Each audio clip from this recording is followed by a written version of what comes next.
Hi hello मैत्रिणी, कसे आहात सगळेजण? तुम्हाला माहिती आहे का, आळस हा माणसाचा शत्रू असतो, बरोबर? तुम्ही सुद्धा दुसऱ्यांचे फक्त रील्स बघता आणि स्क्रोल करत राहता दिवसभर, पण ॲक्शन घेत नाही. दुसऱ्यांचे मोटिवेशनल व्हिडिओ किंवा रील्स बघून तुमच्याही मनात येतं, वाव हे किती छान करते, मला सुद्धा काहीतरी करायला हवं.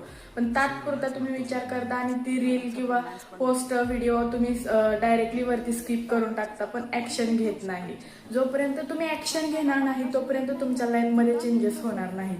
आणि असंच तुम्हाला तुमच्या लाईफमध्ये जर चेंजेस करायचं असेल, घरात बसून स्वतःचं नाव कमवायचं असेल, इन्कम तुम्हाला हवं असेल, तर तुम्हाला माझा हा व्हिडिओ आवडला असेल तर नक्कीच तुम्ही लाईक, कमेंट, सबस्क्राईब करू शकता. आणि तुम्हाला जर काय काम आहे याची पूर्ण माहिती पाहिजे असेल तर कमेंटमध्ये फॉर्म असं टाईप करा, तुम्हाला पूर्णपणे माहिती दिली जाईल. थँक्यू.